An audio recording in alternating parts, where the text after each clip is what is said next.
Welcome. You can hear me? لا? How do I?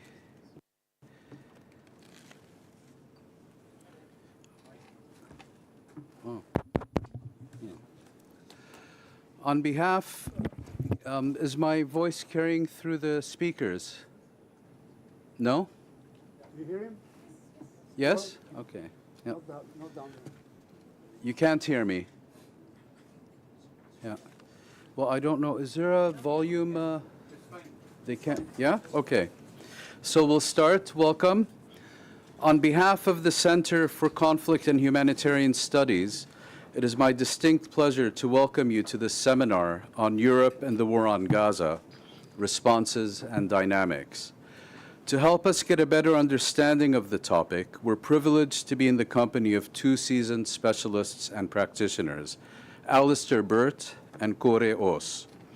Each will speak for 20 minutes, after which there will be a moderated discussion with the audience. The seminar will conclude with each speaker giving several minutes of concluding remarks. During this seminar, we hope to obtain a better understanding of European policy, or more accurately, European policies, towards the war on Gaza and associated regional crisis. What motivates European actors? What are their objectives? And how are they seeking to achieve these? Although neither of our speakers is from a European Union member state, or at least not anymore, we also hope to learn what accounts for Europe's failure to adopt a consensus position on this crisis. Are the differences genuine or a pretext for inertia? In the case of the United Kingdom, it is viewed as one of the European states most supportive of Israel in both word and deed. The recent change of government in London has not changed this perception. Where do relations with Washington, Brussels, and Tel Aviv factor into its decision-making? Has the absence of repercussions for its position in the region convinced it there will be none, or is this a consideration subordinated to other priorities? Norway, by contrast, has taken a more active role, recognizing Palestinian statehood, coming out strongly in support of the International Court of Justice and International Criminal Court, and more generally, assuming positions that have ensured that Oslo is no longer a dirty word in the region. Is this a product of its domestic politics and a response to Norwegian public opinion, an attempt to influence the policies of its European partners, or a function of its relations with Israel, the Palestinians, and others in the region? Israel's war against the Palestinians, which has this week extended to Lebanon and may yet expand further, is widely acknowledged to be an inflection point in the history of this region. Its impact is already being compared to 1948, 1967, and 1979. I think we are all agreed that Europe has not served itself well during the past year, both on account of the positions its governments and institutions have taken and not taken, and perhaps more importantly, the visible absence of a unified European voice during the crisis. Amidst the genocide in Gaza, European credibility in the region is arguably at its lowest point since the Suez Crisis.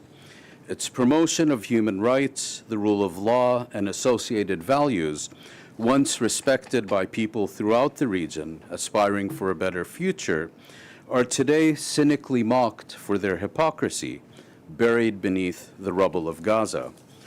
Is there an awareness of the crisis Europe is experiencing in the region? And if so, how is this to be overcome? Our first speaker is Alistair Burt. The Right Honourable Alistair Burt was a member of the British Parliament for 32 years, retiring in 2019. He served in the administrations of 3 prime ministers and was a government minister for 11 years. From 2010 to 2013, he was Minister for the Middle East and North Africa, and from 2017 to 2019, served as Minister of State in both the Foreign Office and the Department of International Development. Alistair Burt is a distinguished fellow at the Royal United Services Institute, the United Kingdom Commissioner at the International Commission on Missing Persons based in The Hague, a consultant with Flint Global, and the Pro-Chancellor of Lancaster University. A media and social affairs commentator on British politics in the Middle East, he writes regularly for Arab News. Mr. Burt, the floor is yours. Chairman, thanks very much indeed, and good afternoon to everyone. Thank you very much for coming to take part in this symposium, and I'm honoured to have been invited, and I very much appreciate the Centre giving this opportunity. It's not an easy brief that we're set, and I begin with a couple of remarks. I'm not speaking on behalf of the British government. I retired from Parliament in 2019, so I speak as a commentator and observer of affairs. I can speak about the British government 2010 to 2019 when I was in post, because I was there, but I'm not speaking on behalf of the British government, either the last one or the present one now. And secondly, with a bit of humility, we're all here because of failure. The reason why Gaza is going on is because everyone failed to take the opportunities to end it many years ago. Everyone. And all of us in politics and diplomacy has got to look on what's happening at the moment as something of consequence of what we have been involved in. And I think that needs to be borne in mind as we have our conversation. Firstly, a little bit of background, looking at the perception and everything else. I was born and brought up in the north of England, a very strong Jewish community outside Manchester. I was 12 in 1967, and therefore this region has always been part of my life. When I became a Member of Parliament in 1983, I had already visited Israel and Palestine as a student and already got to know something of it. The Israel of 1979 is not the Israel of 2024, as we all know. But I had some background before I came into Parliament. I visited regularly as a Member of Parliament. But in 2010, I became the Minister. There's no beginning to the issues we're talking about, because everyone's got a different beginning. As soon as you pick a position on the beginning of issues between those in the region, you put yourself on one side or the other. History causes problems. I had a long relationship with the late Saib Erika, and I remember one of his conversations with me in which he was blaming history. And he said, the problem with history is we've all got it, and we all know what's happened in the past, and whenever anyone comes up with an idea for the future, we've all got a reason why history tells us it can't happen. So I've learned to distrust beginnings and history. As a practicing politician, you deal with what you have, the consequences before you came into office, and therefore the things you have to do. And by 2010, when I became minister, we had been through Iraq, we had been through the issues that had led up to the wars of the past, and we were in the middle or just beginning yet another peace process. I was and remain a supporter of a two-state solution. United Kingdom's position on a two-state solution has barely changed over the years. It was to see a safe and secure Israel living alongside a viable and sovereign Palestinian state based on 1967 borders with agreed land swaps. And that was the position 2010 when I became minister in relation to a two-state solution. We supported John Kerry's efforts in everything he was trying to do. In 2014, that came to an end. My sense then was that marked yet another failure of the process, because it suits more people not to end the issue than it does to resolve it. And I personally was immensely disappointed. I had asked David Cameron that the United Kingdom was more involved in arguments about the peace process, but the United Kingdom chose not to do so at the time. As we all know, the consequence of that particular failure in 2014 was that the Palestinian issue dropped off the agenda internationally, and it dropped off the agenda regionally. We know that fewer states mentioned it in their briefings, their preambles, their discussions with people like me. I thought this was wrong. I spoke in the House of Commons a number of times about what I called the marginalisation of the Palestinian issue that couldn't be managed. It had to be resolved. And of course, it wasn't. There was the periodic interactions in Gaza and Hezbollah. We had President Trump's deal of the century, which was never going to be a fair deal at all. I remember speaking to Jason Greenblatt, the negotiator, and saying 3 things I think are important. Firstly, when you announce the deal, make sure there's something in it for the rest of us to talk about. We know it will lean towards Israel, but make sure there's something else we can negotiate on. Secondly, I said, don't humiliate the Palestinians. And thirdly, don't assume this can all be solved with a check. In the end, we got the deal of the century, which wasn't very much at the end and developed into not very much. But we did then get the Abraham Accords. And my concern with the Abraham Accords is that whereas it envisages a different Middle East, which many want to see, without conflict, with Israel placed in the region and accepted by all, it couldn't be done with, again, the marginalisation of the Palestinian issue, and I couldn't see how this was going to work. We had concerns about the West Bank and the issues that were emerging there, and there were warnings more about what was happening in Jerusalem and on the West Bank before October the 7th, 2023. And then we got to October 2023. Now, I've been asked about UK's position, so let me take things from there. Firstly, as regards October the 7th, there is no difference amongst the major political parties in the United Kingdom about what October the 7th was. The Prime Minister at the time said the attack was a fundamental challenge to any idea of coexistence, which he described as essential to peace and stability in the region. Israel, said Prime Minister Sunak, had an absolute right to defend itself and secure the release of hostages in line with international humanitarian law. And the UK would call upon Israel to take every possible precaution to avoid harming civilians. The leader of the opposition at that time, Keir Starmer, who is now the Prime Minister of the United Kingdom, said in relation to the October 7th attacks, he spoke in condemnation of terror and in support of Israel.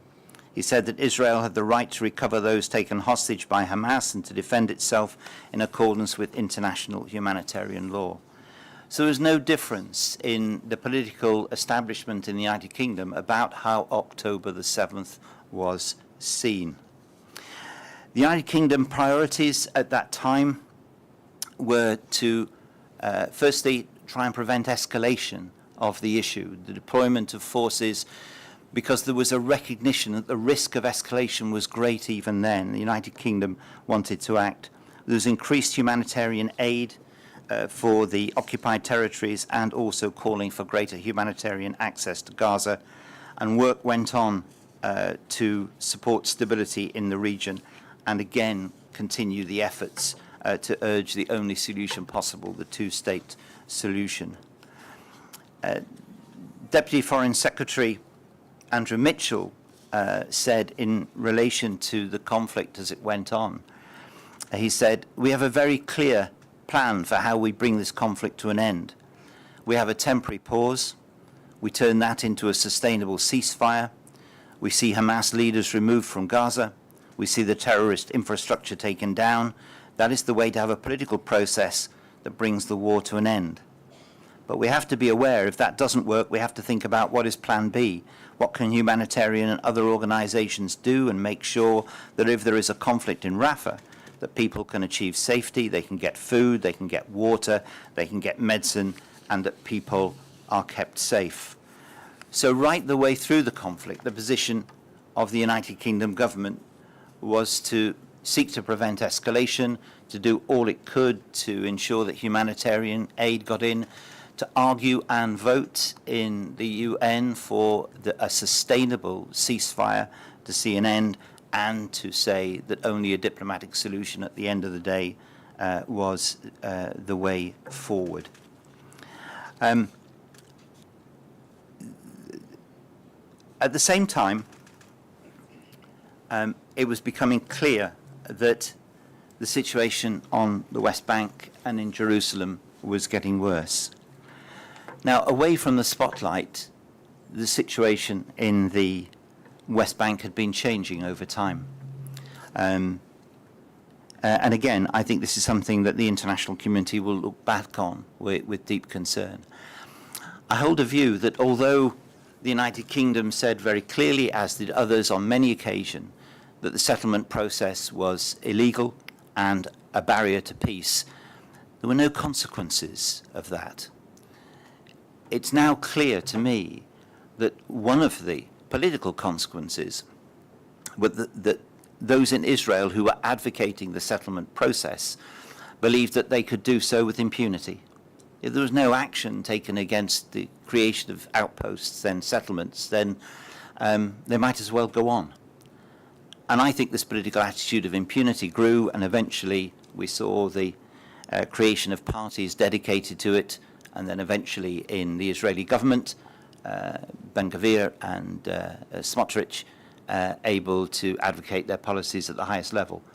I think the settlement process gave a sense of impunity to them, and we have all suffered as a result of that. I think the United Kingdom increased its concern about the settlement process and what was happening. And there were various statements made on that. For the first time, the United Kingdom took action against certain settlers in December of 2023 when sanctions were placed upon them. When forcible resettlement was raised by both ministers, Ben-Gvir and Smotrich, the United Kingdom's minister made it very clear that Gaza was occupied Palestinian territory and part of a future Palestinian state. Forced displacement was incompatible with a two-state solution. So the dangers and risks of what was happening on the West Bank was noted by the United Kingdom, and I think there's probably more to come in relation to that.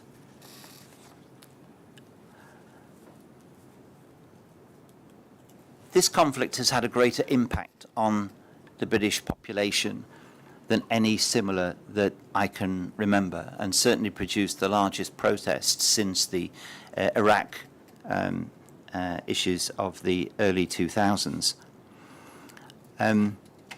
Immediately after October the 7th, there was a response in the British community.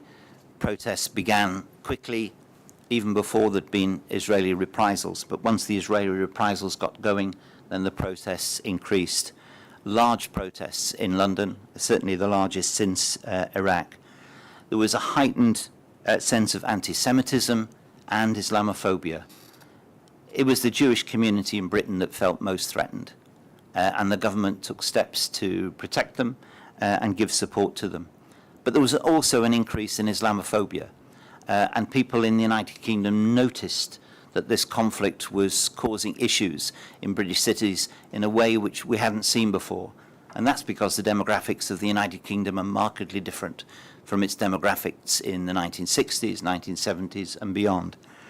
The very strong Muslim populations in certain cities in the United Kingdom began to make themselves heard. And they began to make themselves heard politically in a very new way for the United Kingdom. Firstly, there was a by-election in a constituency in the north of England, which was won convincingly by a candidate not from any of the major parties, but a candidate working effectively on the Gaza issue, George Galloway. Then in the general election, only a few weeks ago, 5 constituencies that the incoming government Labour Party would have expected to win comfortably were lost to independent candidates standing on a Gaza platform and advocating policies contrary to that of the other major parties and acting in a partisan and sectarian way in a manner in which the United Kingdom had not previously experienced. This is a worry for the British political system, and it's a worry for the government because most of the votes taken were from them. And the rest of the impact in the United Kingdom has been serious. The BBC has been much criticised by a number of different media outlets. Everything has become very polarised in the United Kingdom. I wrote about this recently in an article for one of the British magazines. And I said that it had become very difficult in the United Kingdom to express empathy for victims of either side. If you were empathetic to those who had been attacked on October the 7th, then somehow you were supporting Israel and you were a supporter of genocide. If you were empathetic to the thousands that have died in Gaza, then you were somehow a supporter of terror because you didn't appreciate how it all started and it was all the fault of Hamas and the people who started it on October the 7th. The truth is there are innocent victims in any conflict, and there are many innocent victims after October the 7th and what has happened since.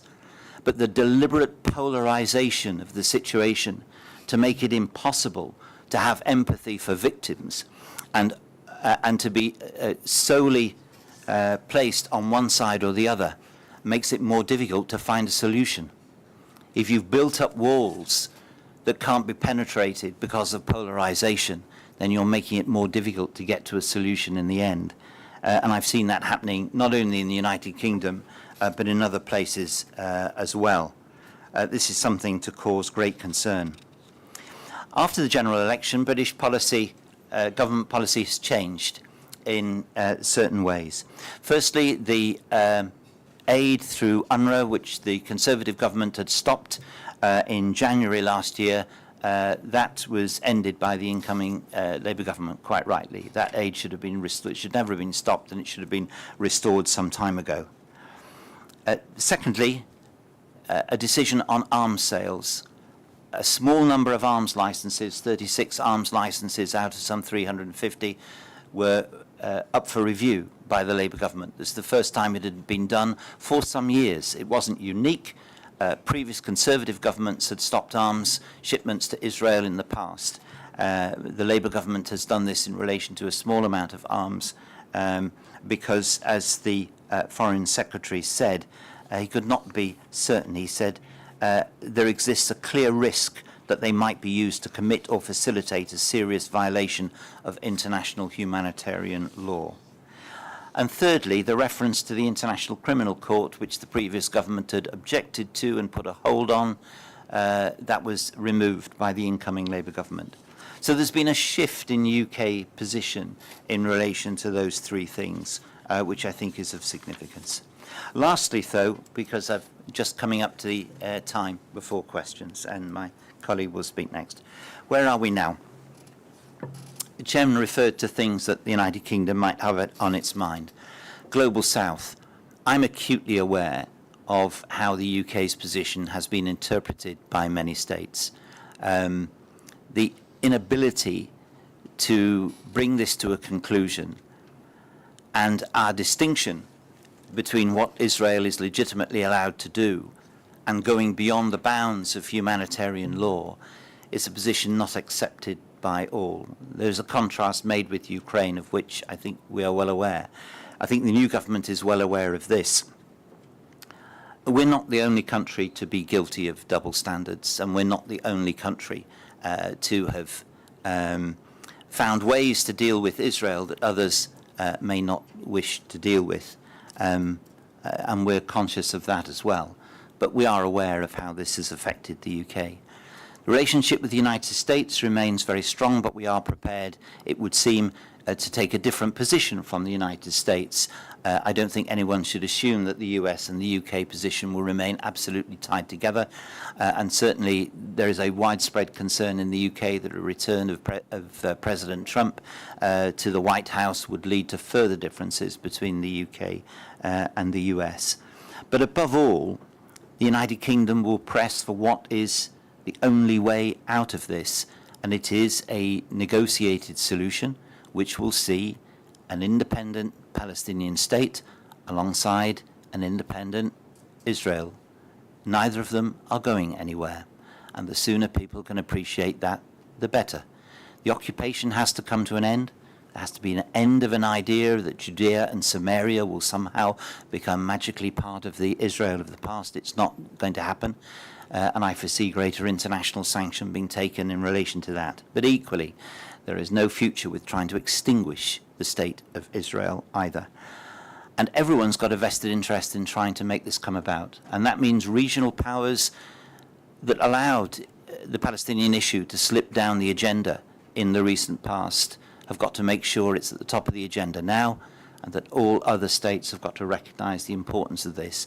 Unless this is tackled, this conflict will go on. It will gradually drag others in, and nothing will be safe for the people who deserve it. And that's always the ultimate victims, the poorest and the weakest in these states, who don't sometimes deserve the leadership they seem to get. Thank you very much.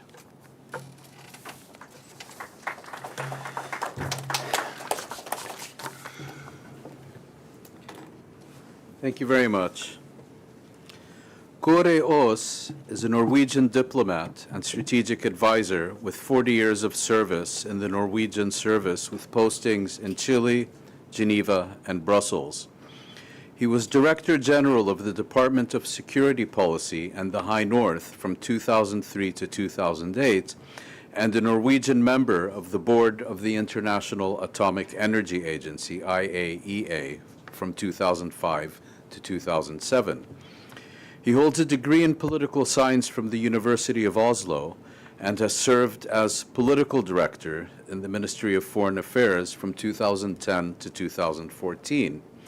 He was Norway's ambassador to the United States from 2013 to 2020 and Afghanistan from 2008 to 2010.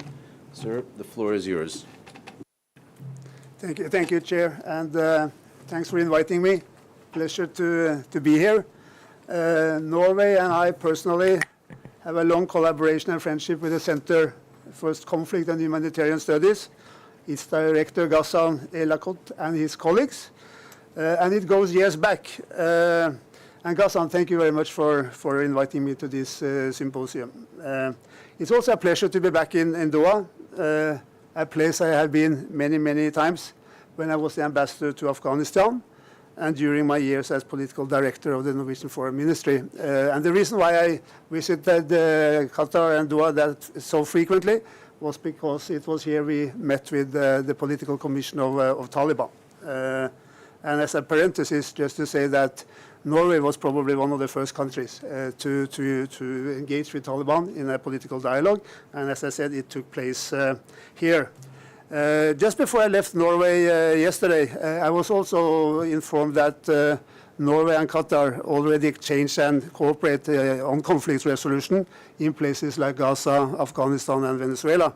And the two countries, they signed a memorandum of cooperation on peace and conflict resolution during the visit of the Emir to Oslo in early September. And as I understand, the two, Qatar and Norway, will continue to build on this. I'm also very pleased and honored to be participating at this symposium with Minister Alistair Burt and Mouin Rabbani. Both of you have a stellar reputation in the Norwegian Ministry of Foreign Affairs. You, Alistair, as a clear-sighted voice of reason and close colleagues of a number of Norwegian politicians. And Mouin, you are one of the region's most sharpest minds, and you have a lot of friends in Norway. And when I told them that I was coming here, they said that you will be on the panel with two great gentlemen, and I have already experienced that. In my remarks, I would like to focus firstly on the Norwegian recognition of the State of Palestine, and secondly, to give some perspectives as I see it on the way forward towards a lasting solution to the Israeli-Palestinian conflict. And as the previous speaker, I'm not a foreign service person any longer, so I'm not speaking on behalf of the Norwegian government, but I think I can say that I have a fairly good understanding of where they stand and where they want to see the way forward towards a lasting peace and a two-state solution. So Norway, we recognized, under the Norwegian government, recognized the State of Palestine in May this year.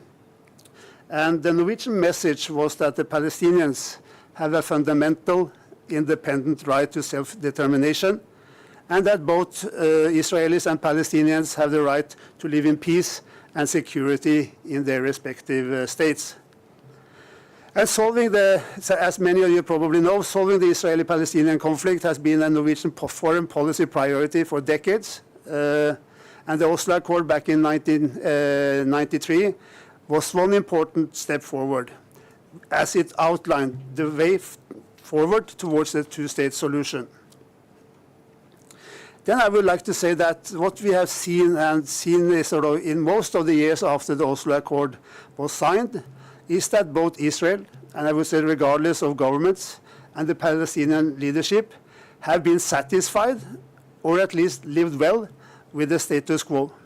And none of them expressed a real desire and interest to engage politically to find a solution, despite many initiatives from the Arab world, the United States, and Europe.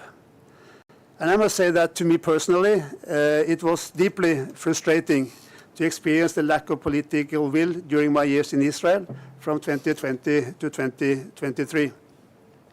So the Norway's recognition last May of the State of Palestine is based on the belief that there will be peace in the Middle East, that there will be no peace in the Middle East without a two-state solution, and that there can be no two-state solution without a Palestinian state. In other words, a Palestinian state is a prerequisite for achieving lasting peace in the Middle East. Since the Oslo Accord 30 years ago, the general approach has been that the recognition of Palestinian statehood would follow a peace agreement.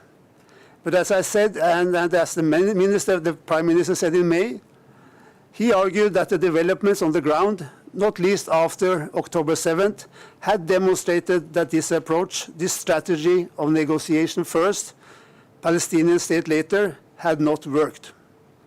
Because in the absence of a meaningful peace process.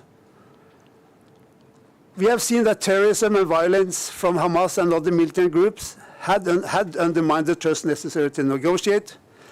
Ever-expanding Israeli settlement on the West Bank and establishment of facts on the ground had further undermined the territorial basis of a Palestinian state. The result, also due to lacking economic development and internal divisions, complete hopelessness on the Palestinian side. For Norway's leadership, all of this imposed a different mindset and different actions. Recognition could no longer wait until after a negotiated solution. Recognition by as many states as possible was instead seen as a prerequisite for a political solution to strengthen the position of the Palestinians. In arguing for the recognition, the Norwegian government also expressed the view that it would help strengthen the moderate forces on the Palestinian side. 4 months later, that argument, as I see it, can be challenged. And why is that?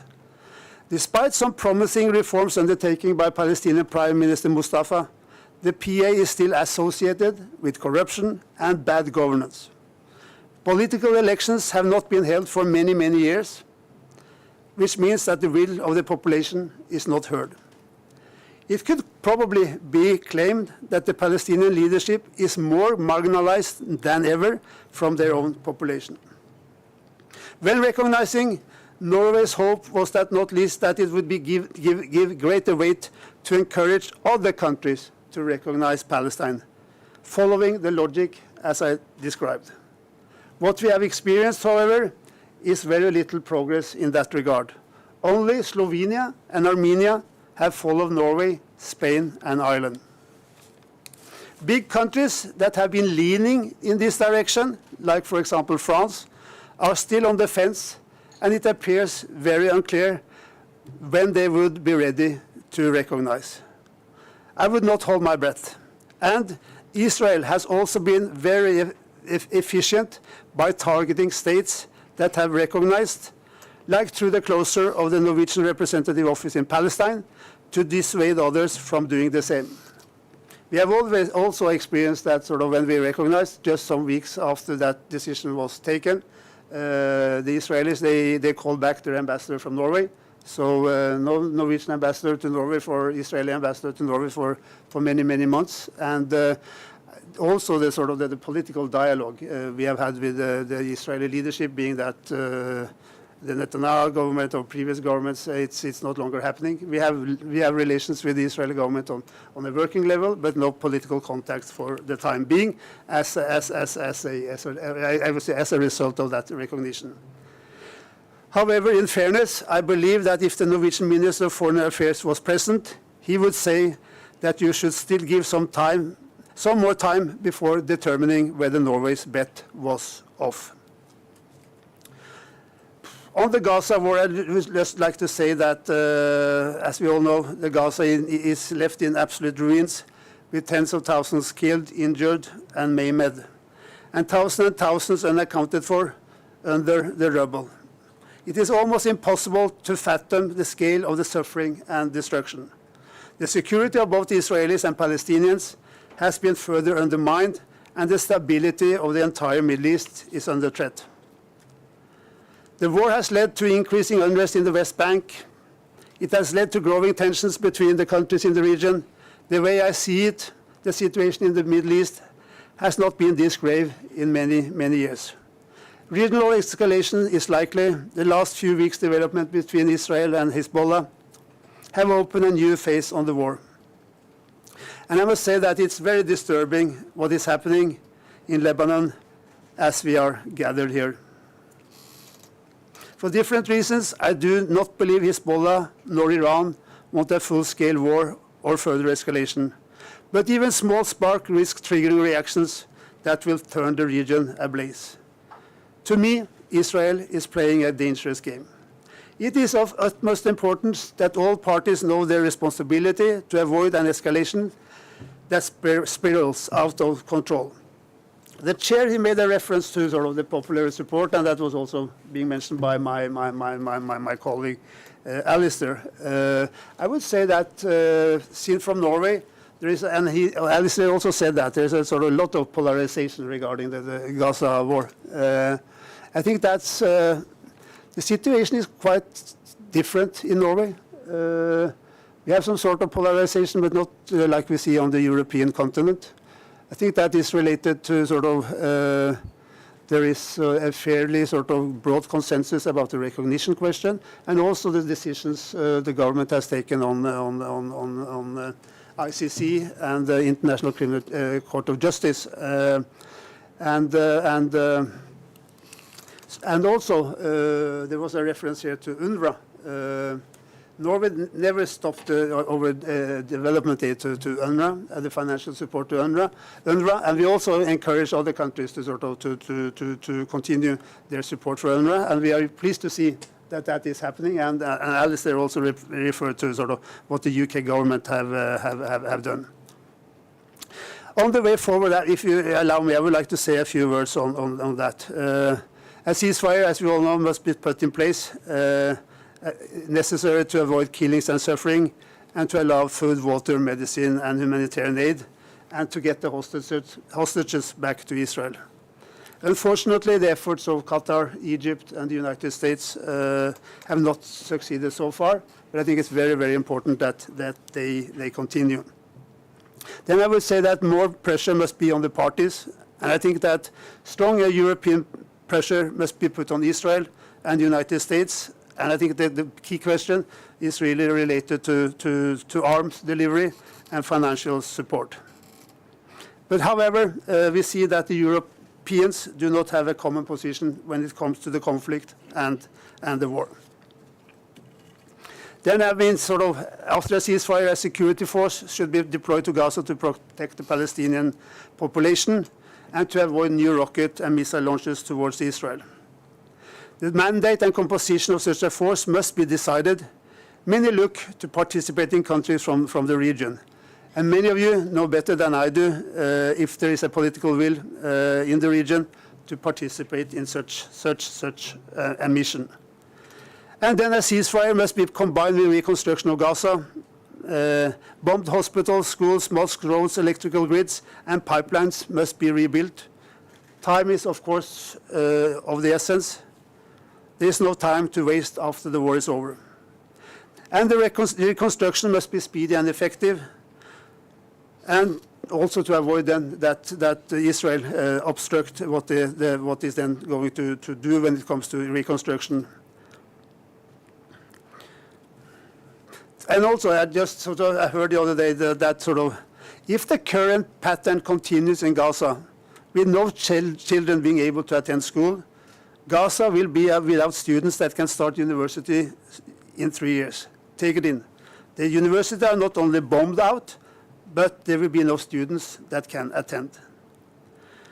This will not only have extremely dire implications for Palestine and Palestinian state building, but also for Israel. A donor conference must be organized to mobilize the financial resources needed. Pledges are good, and we have seen that in the past. Many countries, they make pledges. But pledges, they have to be followed by real financial contributions. You can't just pronounce that, you can't just say that, sort of make a political statement on pledges without sort of following up. Norway has been chairing what we call the ad hoc liaison committee, which has given sort of coordinated international efforts on civilian assistance to the Palestinians. And there could be maybe a role also for Norway when it comes to the reconstruction of Gaza.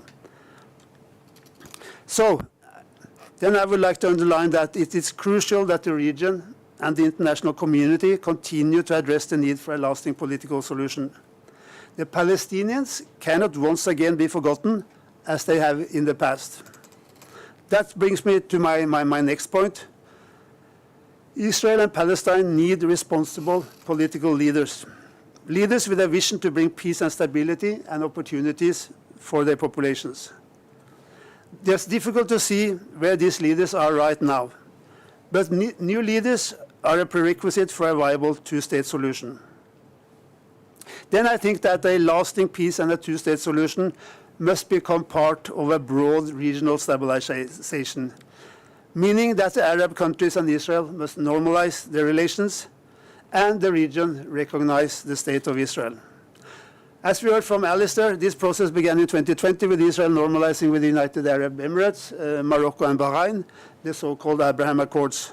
Last fall, there were strong rumors that Saudi Arabia and Israel were close to normalizing. Then the attacks on Israel on 7th of October happened. Norway thinks that the Arab peace plan is the only viable solution forward, and Norway supports that plan wholeheartedly. But it needs strong backing from all countries of the world. So finally, seen from my perspective, in an extremely dire and bleak situation, my last point is where I see a small glimmer of hope. First, Israel wants and needs the normalization process with the rest of the region to go forward. It's the only way its citizens can live in security. This time, the normalization process must not be allowed to happen without addressing the fundamental political problems of the Palestinians and their right to self-determination. MBS's recent speech is promising in that regard, in leaving no room for normalization without such a solution. Second, US presidential election, 5th November. Who will win is uncertain, but it will either be Kamala Harris or Donald Trump. And I think that US pressure on Israel is one important factor. And when one of them moves into the White House, we might be seeing, I don't know, I hope so, some slight sort of modification in the US approach to Israel and the region. Third, moderate Israelis must believe in a two-state solution if it is ever to be realized. We are farther from that than ever now, unfortunately. Guarantees and improved relations by states of the region with Israel is one necessary factor for Israelis and their leaders to feel more secure. That is in the hand of the region. Likewise, financial support for Palestinian government and pressure for its reform to better meet the rights and expectations of moderate Palestinians is something governments of the region, as well as European governments, can work on. So with that, thank you for your attention, and I'm looking forward to our discussion. Thank you.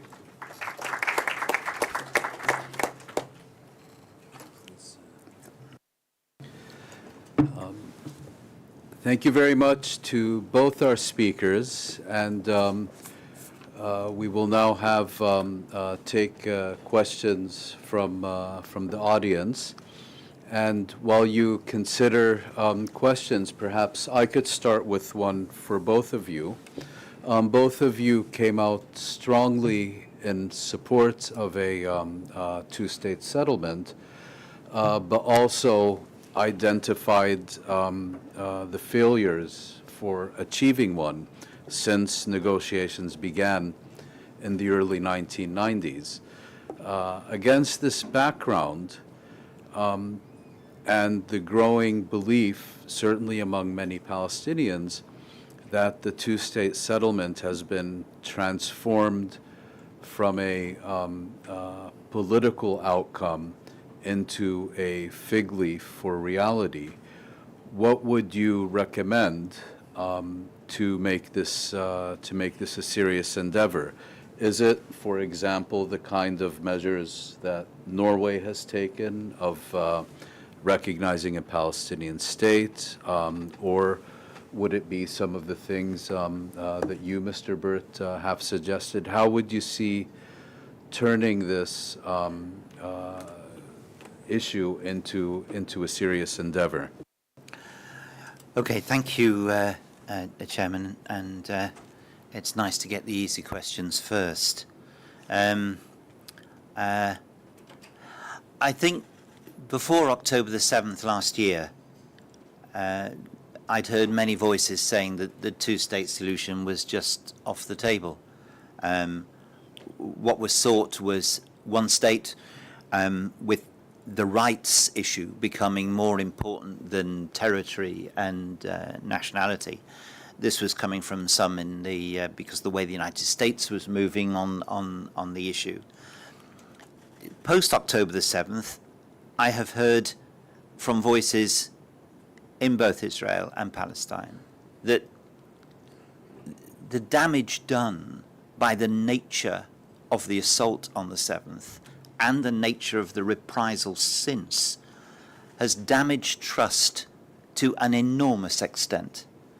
And those who contemplated living side by side are forced to consider whether or not it's feasible at present with what has happened to contemplate that. Accordingly, two-state has come back onto the agenda. How can we be safe? Must be the first cry of families who've been affected by what has happened, and of course is the first responsibility of those who have authority over a state to keep their people safe. So that's one reason why I think those who were trying to consider what form of constitutional arrangement would make a one state possible have thought again.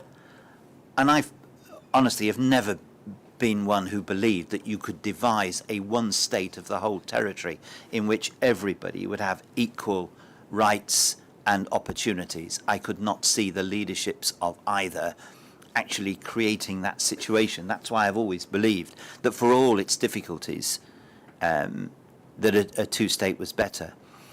One important thing in this is of course how you move. I was having a discussion with people last week in London's Chatham House. You can't force people to feel safe. People only feel safe if they believe it. And each set of peoples has the right to feel safe. You've got to persuade people that by actions that are taken, they will be safer. I take straightforwardly the Israeli position. I do not believe the Israeli population have been made safe by the policies of their government over the last 20 or 30 years. The policy of dividing the Palestinians quite deliberately, giving covert support to Hamas at the same time as destroying the legitimacy of the Palestinian Authority, the determination now very clear from Prime Minister Netanyahu that a Palestinian state was to be opposed in all circumstances. The best way to keep Israelis safe was to prevent a Palestinian safe state and have a security system. That was destroyed on October the 7th. Accordingly, there's got to be something better. You've got to persuade, however, Israeli families are entitled to feel that they're safe and get to that position by believing that that's the situation. They can't be told by somebody they are going to be safe if X and Y happens. They have to believe it. Equally for the Palestinian community, how are they going to be safe? You talk to people on the West Bank about what's happening at the moment. They don't feel safe. How are they going to be persuaded to feel safe? What actions need to be taken? So I think sometimes when, just to conclude, the international community is called upon, X and Y and Z must happen, this must be the diplomatic process. If it leaves out how people feel, it's going to miss something. There's a lot, as we know, of civil society action in these communities. There are Palestinians and Israelis who work together. There are movements that bring people together and believe very sincerely that a bottom-up approach has never been part of this because the people at the top have always made the decisions and they've largely got them wrong. So there is a civil society element to this as well. So these elements, I think, knocking out the sense that one state is going to be achievable, persuading people that two states is actually a better process for their security than what's been tried in the past, and working through those who are already working together, these are perhaps options that now, in the catastrophe that we're seeing in Gaza and what has happened, are good options to put forward for the future. I think that that it's important to recognize that unfortunately that the two-state solution is far away. It won't happen overnight, and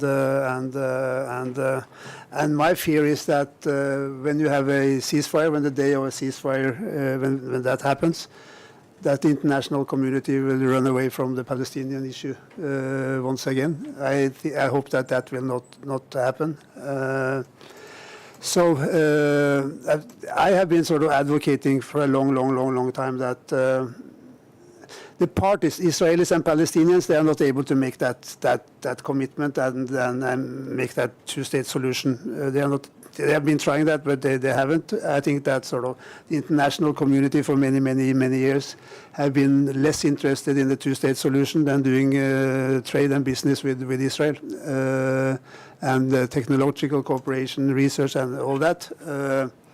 But what is needed, really, I think, the only way forward, as it has to do with sort of stabilizing the region and normalizing the relations between Israel and the neighboring countries, as we saw with the Abraham Accords in 2020. As I said, when Israel normalized, I think the most important sort of relationship between of those three countries was normalizing with the United Arab Emirates, and I think that's the only way forward. At the same time, without sort of political pressure, without commitment from the international community, that is the end goal. That is the two-state solution. Unfortunately, it won't happen.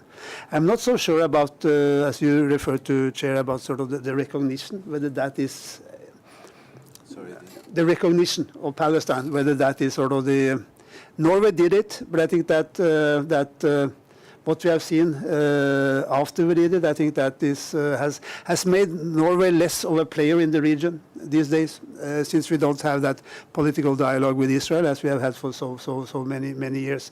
Recognition, I think that the value of recognition, if that sort of all countries, at least sort of, and the remaining European countries, if they do the same. So it's a bleak picture, but I mean it's possible. But you need that political will, and you need the support from the international community.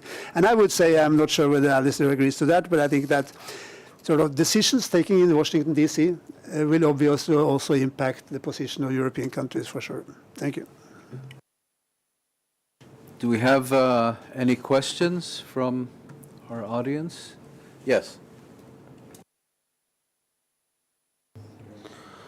Hello. My name is Munah Al-Hassaniye, and I'm a student in the philosophy major. I have a question for Mr. Alistair Burt, if possible.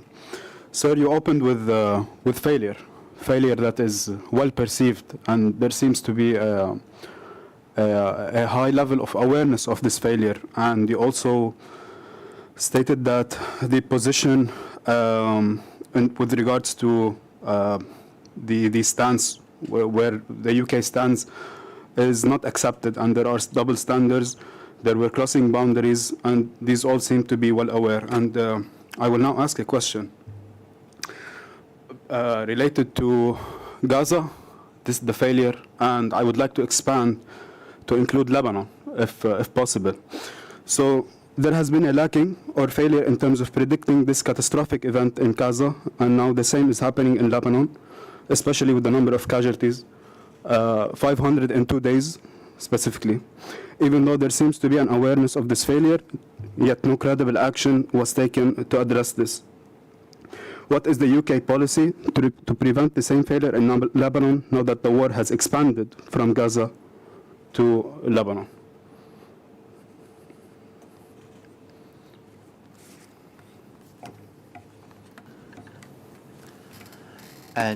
Thank you for your question. You are, of course, correct that there was a failure to predict precisely what happened in Gaza, though there had been concerns for some time that there was a build-up of a build-up of potential. I remember going to Washington, to European capitals at the end of 2022 because of concerns around Jerusalem, Al-Aqsa. If you remember, at that time there were many demonstrations there. There was a concern that there was to be a change of Israeli policy in relation to the status quo. There were the problems on the West Bank that were mounting. And I think people saw that the West Bank was more likely to produce a confrontation than Gaza.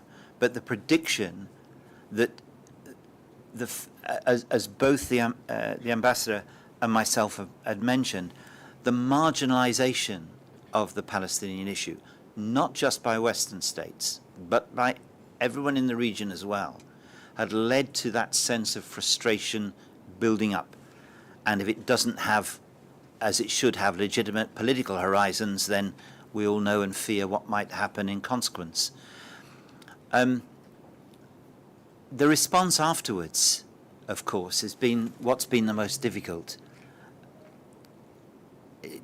It seems clear that there is no military force in the region that is prepared to intervene physically and put itself between Israel and the Hamas forces in Gaza or Hezbollah forces in Lebanon. I don't see any state anywhere coming forward and saying they are sending an international force in order to line up on the border in order to prevent the attacks.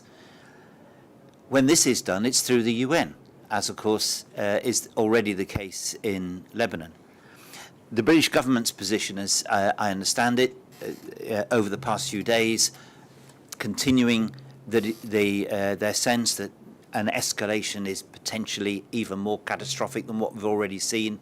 Ceasefire, begin the talks that will reduce both the risk to citizens in northern Israel and citizens in southern Lebanon. That can only be done through a political process in which the parties involved are prepared to take place. A sudden change in arms, there is nothing the United Kingdom can do on its own that would make a difference to that. The United States could do it, but Israel has made it clear their attack in Lebanon is not against the Lebanese people, it is against Hezbollah, a terrorist organization as designated by the UK and the US, with clear designs to attack Israel. Unless there are changes in these positions, then it's unlikely that there will be a quick resolution to this. I think a state like the United Kingdom will be absolutely forthright in saying there is no future in this. It can't work either way. It is not possible for Hezbollah to invade Israel, and attacks on civilian areas would be met with huge retribution. Equally, Israel is not going to be in a position to control Lebanon or anything like it. There is only a diplomatic solution. That's why the United Kingdom will continue to make the case for that. And at this stage, I think every other state should be seeking to do the same. And whether backstairs influenced by the US or others can make a difference, we're yet to see. Thank you. There was a question here. Sorry. تفضل. Yeah, thank you, Alistair. Thank you, Kare. Thank you, Mouin. You know, we're expecting to hear about the why. Why official Europe is so supportive of, you know, a country that it is committing genocide. It is very clear, and we're speaking about now, we're speaking about a year. It's not the first week after 7th of October that we want Israel to respect international humanitarian law. Israel didn't respect international humanitarian law. Israel is committing genocide.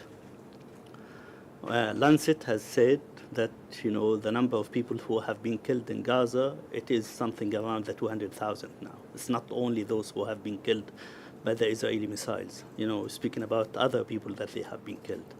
We want to understand, you know, why Europe, the official Europe, is very supportive of Israel, denying, you know, the right of and justice of 14 million Palestinians. They are not 2 million Palestinians. We're speaking about 14 million Palestinians that they are supported by international justice, speaking about right of return to their villages and cities in historical Palestine. And speaking also about Europe ignoring 400 million Arabs, 2 billion Muslims, and it is all just to satisfy a country of 6 million. If we see that it is historical guilt that Germany or whatever Europe has done, it is also the UK government that they have this historical guilt against Palestinians. You know, they have been the cause of all the Palestinian Nakba, and, you know, planting and supporting Jewish immigration to Palestine, and then, you know, forcing Palestinians to leave in 1948, and then causing the whole issue in the Middle East. So we want, you know, as you are insider in, you know, European politics, to understand why all this support to Israel. Even, you know, and we want, you know, to compare the interest, political interest of Europe with the Arabs. I believe that, you know, the 400 million Arabs, we're speaking about markets, we're speaking about historical neighbors. It's not this very small country that doesn't have that influence in the world. Thank you. Thank you. And I think that question is for both of you. And if you would, could you perhaps also offer your opinion on how you think your response would apply to Brussels and the European Union, if you feel there is a substantial difference with respect to your own government? Would you like to go first? Thank you, Gaston. I mean, it's extremely complicated, and as you know, Norway is not part of the European Union, and Norway's position on this is quite different from most of the European countries. So to me, is that I think this has to do with history. I think that it has to do with sort of European nations, countries having a different stand on this, and we see that, for example, in Germany, we see it in France, and as I also said, I think that there is a sort of sensitivities to this, also related to sort of the relations between European countries and the United States. That does not sort of apologize sort of the positions taken. But I really also I think this also has to do with sort of public and popular engagement towards Palestine and the two-state solution and the war and the atrocities committed. In the case of Norway, I would say that we have had relations with the State of Israel since '48, good relations over sort of the labor parties, the trade unions and all that, strong ties. But something happened with this new Netanyahu government, and 7th October was a terrorist attack. But the months after also has sort of raised the public outrage, I would say, that Norway has to sort of act accordingly to what is happening, and that was why we recognized and why we took our position in the ICC. But I will also say that we stand fairly isolated. There's not many countries following in our footsteps, except then for Spain and Ireland, but not the big European countries. And that's your question, but I can't speak on their behalf. But I would also like to say that, and that's as I see it, you know. And I lived in Israel for 3 years. There were not much support for the Palestinians among anybody. Being that even sort of, I'm not sure whether I should say it, but Arabs living in Israel. Sort of they had their families and brothers and sisters on the West Bank and Gaza, but the commitment and the sort of the interest to fight was, I would say, was not there. And if you have a situation, it's not just Europe, but if that's sort of also the sort of the lack of support and lack of struggle among the countries in the Arab world, it's not just the Europeans to blame, but also the region to blame. And that's how I see it. And I think that when we have that ceasefire, I think that it's it could happen that we would then see sort of a way towards a two-state solution. But the other alternative is what we have seen in the past, everyone turning their back to the Palestinians. That could also happen, and that we have to avoid. I can't say much different to my colleague. And it's difficult to be anything other than blunt about it. Most of our experience is that states ultimately act in their own interests and find ways of disguising that if they're having to deal with something uncomfortable. What has been happening in Gaza is unconscionable. I have no issue with countries that have taken Israel to the ICC. I would have no issue with the warrant. That's my personal view, because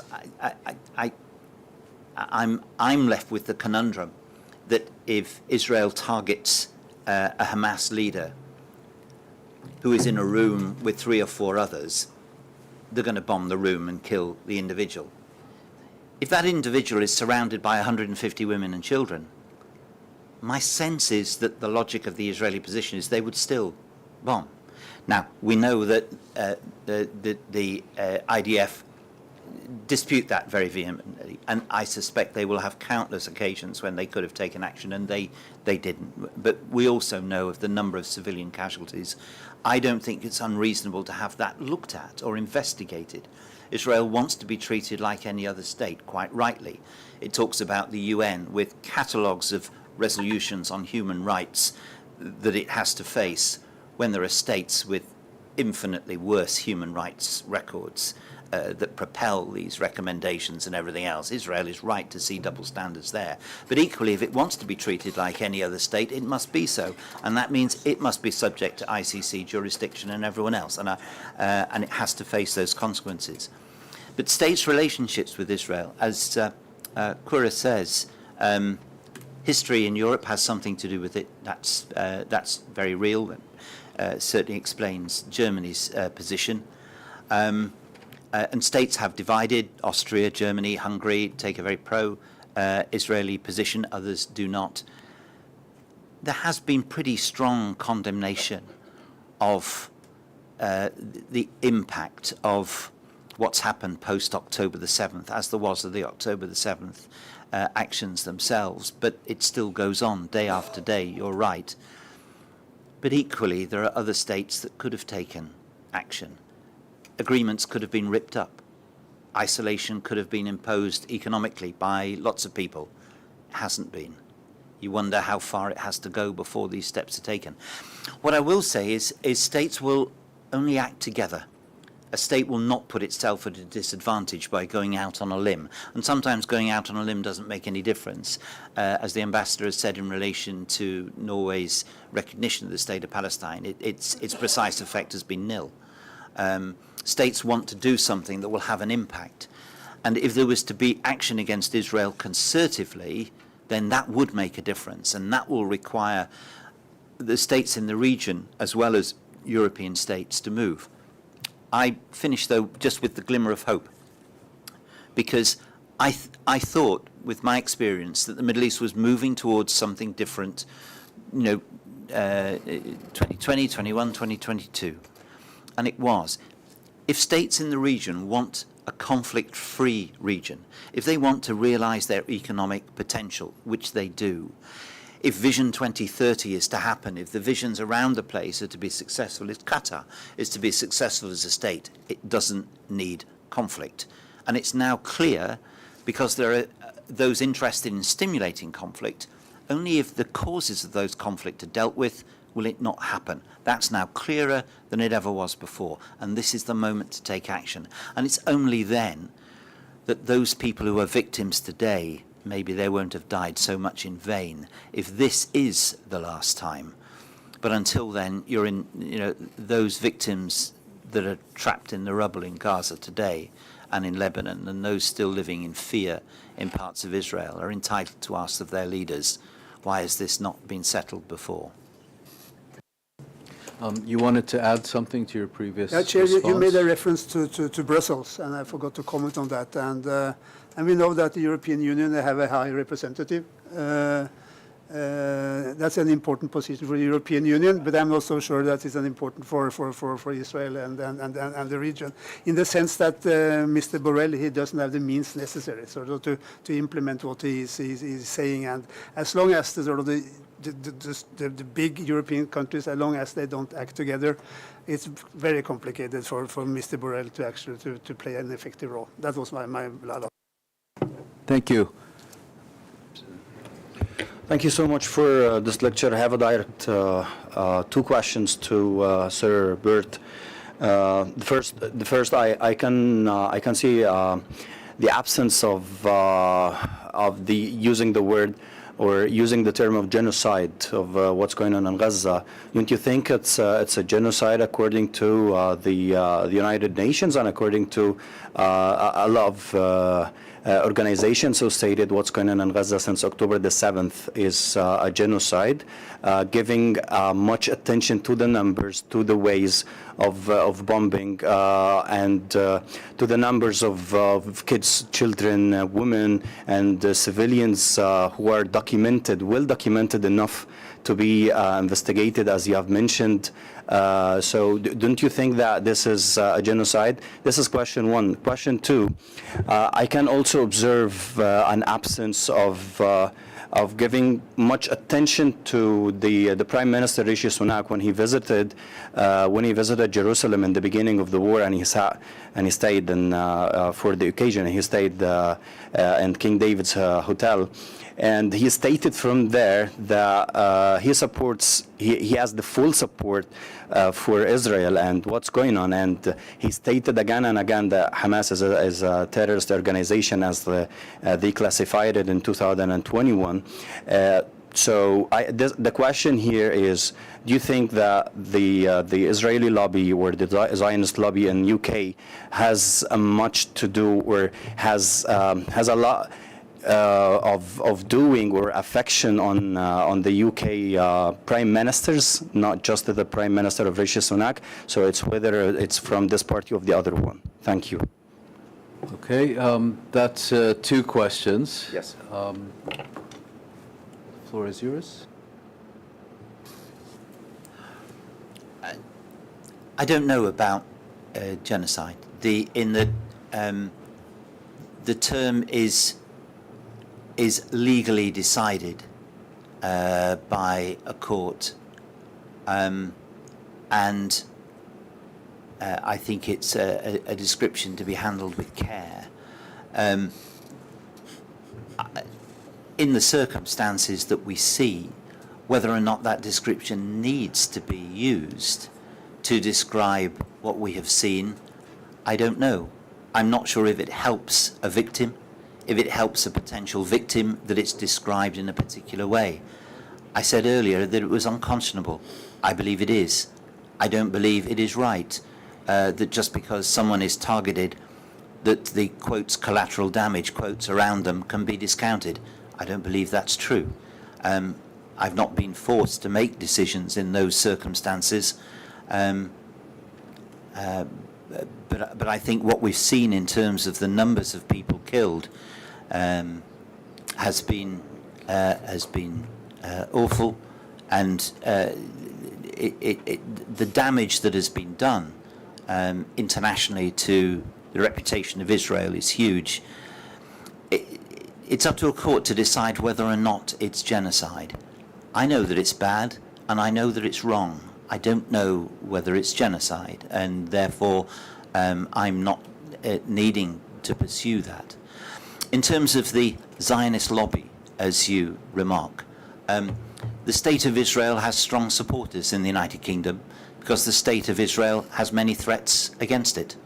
It has states that are pledged to remove it from the map, and it has people who are pledged to kill Jews just because they're Jews. Not unnaturally. This Yeah, is not true. I'm afraid it's true. If you want to This meet is some not of them true. in the UK, you're welcome. I live in the I'm- region for 30 years. I'm Sorry, I'm you, so you sorry. asked, you I'm asked your answering the question. question. It's now being answered. And so long as there are people prepared to do that, then Israel will have support because of what's happened in the past and because anti-Semitism is as unconscionable as Islamophobia. So that's why the State of Israel has supporters, not just in the United Kingdom, but elsewhere. Do they have sway over government? In my experience, they make a case, but it's up to the UK government to decide what its actions would be. I never recall being persuaded by those who made a case to me based on the lobby of any of the decisions that I made. So I'm very clear about that. But I know that people talk about it. The financial influence in the United States is huge. The media lobby is very active, as we see. But I know what to discount because of where it comes from. I can see through it. And I think others can as well. But it's very vocal. But as I say, in the United Kingdom, it's a free society. There are plenty of alternative voices putting an alternative and very radical case. As I mentioned earlier, the risk has become that the polarizing voices on either side are drowning the opportunity for people who see both sides. I don't think it's unreasonable to accept the actions of October the 7th as a terror attack of brutal ferocity. You shake your head. And also see at the same time the reprisals of Israel as unconscionable and wrong. I understand it's becoming difficult to take that point of view because people are only prepared to accept one or the other. I think that's highly dangerous. That's why I hold both views, and I would urge others to make sure they keep away from polarization as well. Your question? Thank you very much. I just came back from South Africa, where we know that the ANC and the National Party, they refuse to listen to any solutions imposed on them by any parties or third parties, whether it's Britain or any others. And what we have seen here is nothing but planting seeds of mistrust, actually, in any solutions that are coming from any party from the West. Whether it's like imposing the two-state delusion that to us Palestinians is not acceptable because it didn't start only with the Oslo Accords.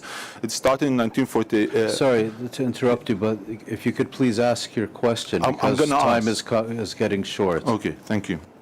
It's just I want to say, like, how can we trust you when we can see, when you come to our countries, you still impose on us these seeds of violence that's coming from the West, actually. And one of the examples is that the anti-Semitism that you are lecturing us about is a Western phenomenon. So why are we being lectured about it? And also, like, when will you prosecute the British soldiers that are committing the genocide in Palestine? Because we see that not only the British government, but also the soldiers doing that are getting away with it. Are you referring to British citizens who are serving in the Israeli military? Yes. Okay. Is your question only for Mr. Burt or for both speakers? For both speakers about the Western, I would say, imposition of the two-state solution, because it clearly doesn't work and it shouldn't be imposed. Thank you. Thank you very much. On the two-state solution, it's probably right. I think you're right that it didn't start in 1993. There is a previous history to it. And but I would say that and you refer to South Africa. Norway was one of the strongest supporters of the ANC back in the days. At that time, we also underlined the need for dialogue. And I think that what we have exported from South Africa to the Middle East is actually that there is a need for dialogue between the parties. And without the and that doesn't go just for the Palestinian conflict, but it also goes for Afghanistan, it goes for Venezuela, it goes for Colombia, it goes for Somalia, Sudan. You have to bring the people around the same table to negotiate a solution to the conflict they are standing in. And that was what we are doing and what we will continue to do. And I would also like to say that all the way since the Oslo Accord, there has been a strong interest from the PA. There has been a strong interest at that time, many years ago then, 2007, also for Hamas to engage with Norway. And we see that same happening today, but as I told you, now it has been Norway's ability to do that now has been damaged by the fact that we recognized the state of Palestine back in May. But if I understand you correctly saying that we are trying to impose ideas on you and others, that's not what we are doing. We are not imposing ideas on anyone. But what we are emphasizing is that there needs to be a political solution to the war, and there needs to be a two-state solution. Thank you. I'm very much in agreement with what Kare said at the end. No solution is being imposed. Ultimately, the Palestinians must have self-determination, must choose themselves what form of governance they would have. I think what we're seeking is trying to persuade others that that is the only legitimate way forward. But what form of governance there will have to be a matter for the Palestinian people. And leadership will need to accept that. But it won't be imposed from outside. That can't be done. Secondly, anti-Semitism exists in the United Kingdom. I'm not asking you to accept what it may be for you or for others or anything else. I'm referring to my own society, where we know it exists because we've seen it, we've heard it, and we know what the impact is.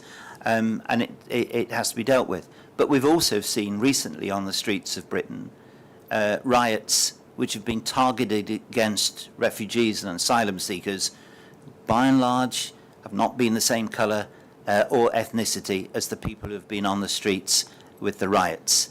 And that polarisation is happening as well, and that's just as dangerous and just as worrying for us.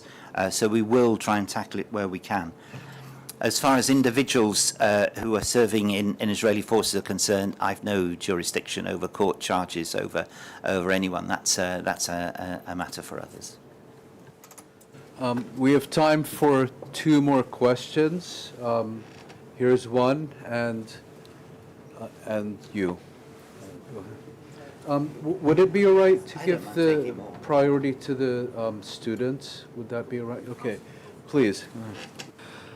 So building on what my colleague just said about the two-state delusion, thing is, both of you have stressed normalization between the Arab countries and between Israel, but in the same context, none of you actually talked about the historical context of it. And what I mean by the historical context is what happens in Gaza. And for me, I'm a survivor of 3 aggressions in Gaza before. So if you keep stressing normalization between the Arab countries and between the occupation, and you fail to stress that it's not actually complicated. It's an occupier and an occupied people, as simple as that. So you fail to question, actually... please? My question is that how do you expect, after stressing the fact that normalization is what actually works and two-state delusion once again works, how do you expect this to happen with everything that's been happening since 1948 and even before in both the West Bank and in Gaza in the context of, once again, occupier and occupied? Thank you. Thank you. We'll now take the next question before you answer it. Other people had their hands. Yes, please. First of all, thank you for the symposium. I'm the Deputy Chief of Lebanon to the State of Qatar. I just very quickly want to say that, and a simple question, it's very hard to be convinced, first of all, and then convince our people that there is a real Western pressure on Israel. And my question would be, what in your opinion is pressure? Today, only today, in this past 24 hours, we have 558 people that have martyred. We have officially 50 children and 94 women, and most of the men are not fighters that have died in the past 24 hours. What does Western pressure on the Prime Minister of Israel really mean? It is a very valid question that we want to know. And if you have a brief question, we can take it. I'll make it very brief. I'm Gary Spedding. I work in the UK Parliament on Israel-Palestine. I've done so for over a decade. I had a lot to say, but I'll make it very, very brief. One of the things that has been missing, and that I've noted that has been missing for an extremely long time, we've been talking about a two-state solution for over a decade, and there's been multiple atrocities in Gaza and the West Bank and things like that. And at the moment, Palestinians are just trying to survive. Right, that's the baseline for what's happening at the moment. But in terms of we're talking here about European policy and analysing responses to the overall situation and also the immediate situation.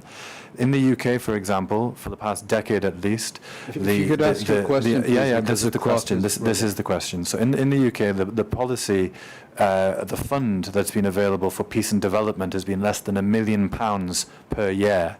There is not enough resources, support and funding going towards the grassroots and supporting actual peace-building efforts whilst also holding those responsible for atrocities accountable. So where do you think that we can get that? How do you think that we can actualize these policies and real policies that make a difference? Thank you.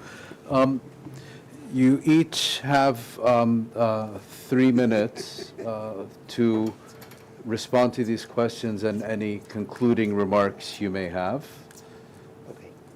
And you don't need to respond to all. I'll do my best. Madam, in relation to your question, it's why I started by saying there is no beginning. Because as soon as you pick a date for beginning, you get yourself mired in somebody saying, but that wasn't the beginning was, etc., etc.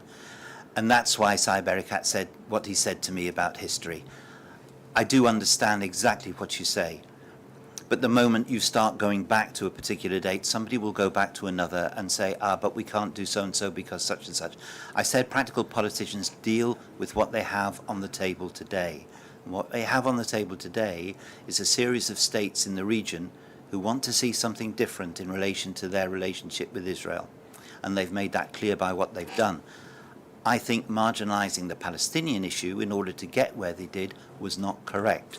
And that, I think, has been borne out by experience. So that becomes part of the equation to go forward in the future. But whatever future Palestinians determine for themselves about what's happening, they may determine that two-state is right if they believe that they must choose for themselves. But as I say, going back into history and determining your position because of that, I think may not be as relevant as having to deal with what the situation is now in order to make it better for the next generation. So the next generation is not forced either to flee conflagration or to have it visited upon them. But unless there is some change, then that, I'm afraid, will happen. Your question, sir, is entirely pertinent. I know your ambassador in London. He's a good man, Rami Muqtada. What he said the other day was right.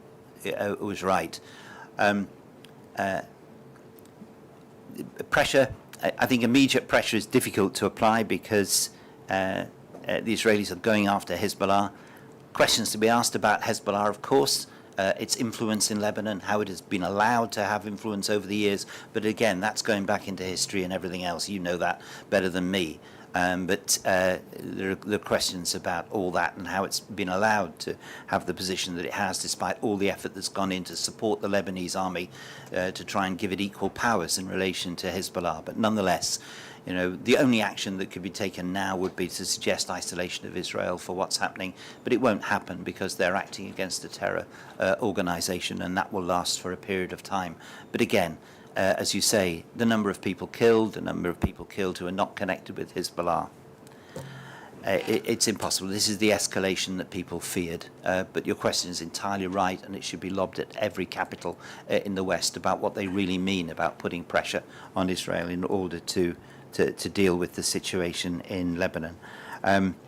Gary, in relation to the Peace Fund, I think I started, I was the first minister to develop the International Peace Fund and ask for more money to be put in place in relation to this, and I still believe that that has a role to play in terms of civil society development, and the United Kingdom, I hope, will be able to do more, just as others may be able to do in relation to that. And just to conclude, I've answered questions like this for nearly 30 years. I don't think all my answers have been always good. They've always been honest, but they always sought on behalf of the United Kingdom to try and make it clear to people that we can't go on as we are. There are answers. People have been close to answers in the past. People have been within touching distance of making a decision that would have ended this, but because somebody didn't agree with it or would be angry about it, the chance wasn't taken.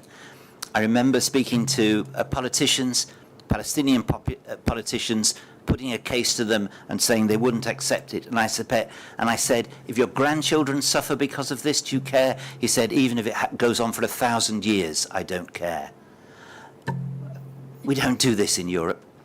Chancellor Kohl stood with Mitterrand at Verdun, where thousands French and Germans had died, holding hands and laying a wreath because we'd found a way to deal with it.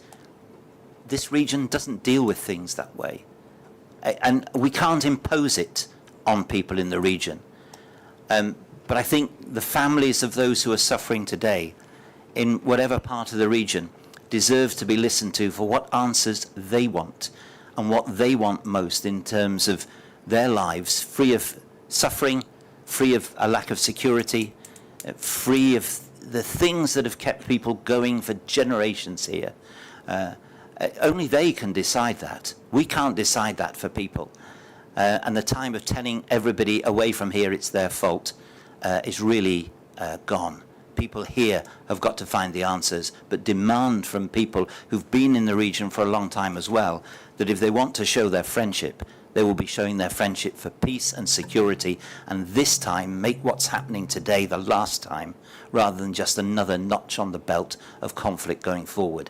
And it's people in the region who can drive that, and we must support them. The days of us deciding it, I think, are over. I've really enjoyed the conversation. Trust me, I do understand more of how you feel than you might imagine, but I do appreciate you coming to listen. I enjoyed sharing the platform with my colleague and friend, the Ambassador, and our Chairman. I'm grateful the opportunity was placed. As long as people are talking and as long as people are listening, there's a chance for the future. Thank you very much. Thank you. I think what I would like to say, sort of, in concluding remarks, and the lady she left the room after having posed the question, so she didn't hear the answer, I think. But what I would like to say is that I'm coming from Norway, as you know, a small country, but the whole idea, not the whole idea, but a big part of Norway's foreign policy is on. a big part of Norwegian foreign policy has to do with trying to make a difference. With trying to make a difference. And that relates to the question about normalization, but it also relates to the question about from the diplomat there about sort of European pressure. Norway can't do anything alone. We can facilitate processes and we can try to sort of bring parties together.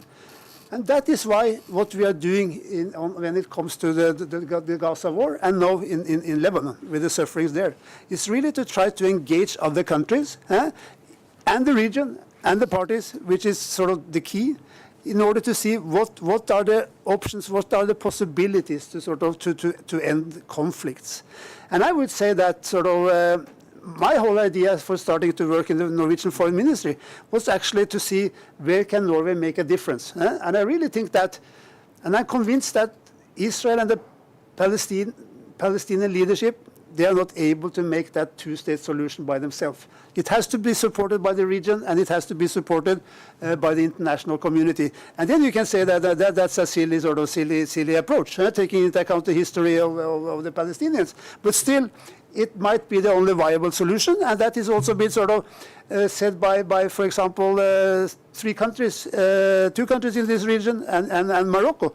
And I lived in Israel when sort of the normalization between the UAE and Israel, and it was incredible to see what they were able to achieve in their sort of bilateral cooperation in a few months. But the thing is, sort of, bringing people together, try to sort of find a path forward. I think that's the idea, and that also goes for Lebanon now. And now we have the UN General Assembly now. We have the high-level week there started yesterday. And I'm sure that sort of the Norwegian government, the Norwegian Prime Minister, Foreign Minister, they are running around trying to see where can we find some sort of points to build on. And that is Norway's foreign policy. So thanks for that. And I think it also is great to be here and to be invited here. And I would love to come back on another subject. It could be Afghanistan, for example. No, I'm joking. But the thing is really that bringing people together out here with different opinions, that's the way to do it. And more importantly, is to build public support in different countries and in the region and in Europe to end this war, to have a ceasefire, and to have a political solution. Thank you. Thank you. I've got just one brief story. I had I met Javad Zarif some years ago, the foreign minister of Iran, with whom I had a good relationship, like the current minister Abbas Araghchi. And I put that story of Verdun to him and said, this is what Europe did. I said, why can't something like that happen here? And he said to me, Alistair, if you get us sitting around the table and ask people in this region to admit fault before they move forward, nobody will do it. But if you get us to sit round a table and say, what do you want this region to look like in 10 years' time? People will sit round the table with you. I thought that was thoughtful, and I just leave it with you. So I'd like to thank our two speakers for sharing their views on Europe and the war on Gaza with us, and to thank all of you for taking the time to join us for the symposium. Thank you very much.